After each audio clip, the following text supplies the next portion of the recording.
What's going on, traders? Welcome back to another video, and in this video we're going to go over a very important topic. I want to show you guys how I trade indices, like the timing, what I'm looking for, and there's going to be some secret sauce in here, so just wait. Let's get into it. So when I'm trading indices, my two favorite indices are US30 and I love NAS100. Those are my babies, you guys can say.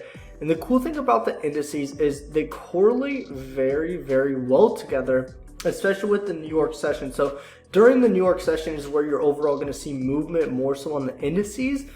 I have discussed the New York session in my previous videos, but I'm going to give you guys like a breakdown of what happened today, what I was looking for, things to avoid, all that good stuff. So you guys all should know at this point in time, the market open is at 6:30 right here. So this was the market open. We had a false breakout, totally shot up, trapped everyone to go long. And people that actually were long right here might have closed their position thinking, oh my God, we have a long wick to the upside. We don't know what it's going to do. And maybe there were even people that saw that candle with the long wick and said, do you know what? I'm not in a position, but the way that this candle closed, I'm going to go short. I'm going to enter into a sell. So you really have to be cautious on what is happening at the open of the market. With me, I like to wait about 5 to 10 minutes after the market open, because for the first 5 to 10 minutes, I feel like there's always just this BS going on. There's no real clear movement. So today, I actually got into US30 at 6:45 after this candle closed. I saw a spinning top or a hammerhead candle close.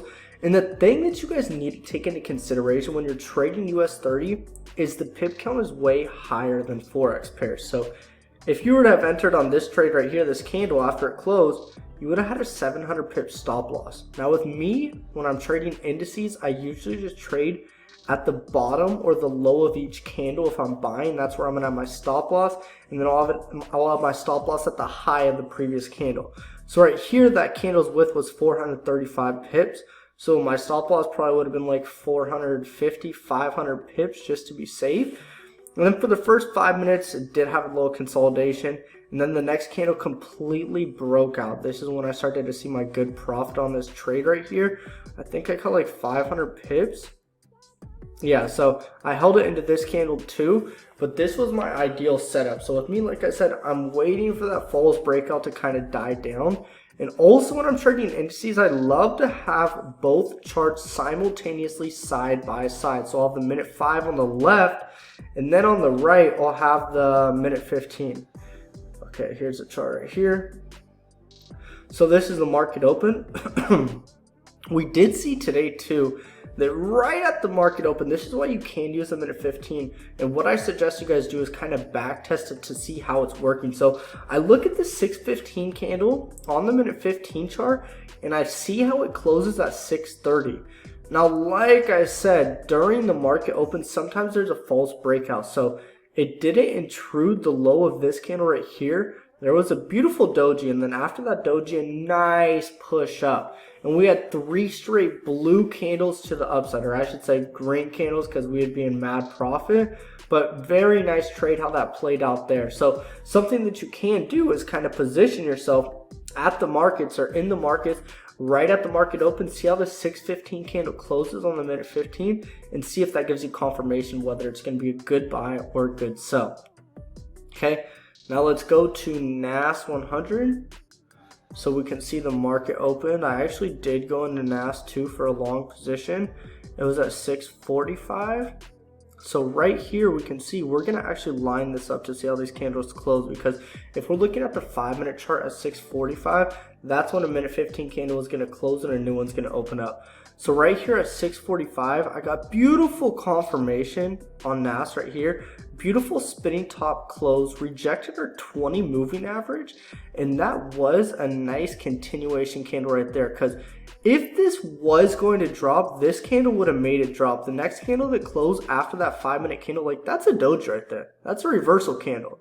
But the trend of it going up was so much stronger, and they didn't have enough selling pressure. So if it was going to go down, this candle would have closed lower on the body right there. It would have closed bearish, but it didn't. It closed bullish, rejected the 20 MA, and that's why I was like, do you know what? Here's confirmation. I think it's really going to start to push up again. And within the next 5 minutes of it opening, it shot up 300 pips, and 10 minutes, 500 pips, and 15 minutes, 646 pips. So if we look right here, You can see the 630 candle closed at 645, and we had a bullish engulfing. So this was really good confirmation too, because throughout this time span right here, this was our highest point of resistance. So that 645 candle that came out, you could see that the wick broke past right here. It pinched it. And that's giving us signs that, okay, we broke resistance. That next candle to really break resistance can be very powerful and have a lot of momentum to the upside. And boom, that's where we saw that big burst of energy up. And it just continued to go up throughout the day. So this was kind of my breakdown on what happened today. Like I said, guys, I actually have my checklist right here. So I have like this checklist on things that I look at before I go into a trade, and I make sure everything is there, or most of these things. So it says US30 setup checklist. I look for a reversal candle. Then I look for the stochastics to be overbought or oversold. I look for rejections of moving averages, which we can see on the screen at the open right here. We can see it rejected the 20 MA, and then I look for a higher low or a lower high. So this was our higher low right here, and then we had our new higher high form right here. So these are just a couple of things that I'm looking for when I'm trading, guys.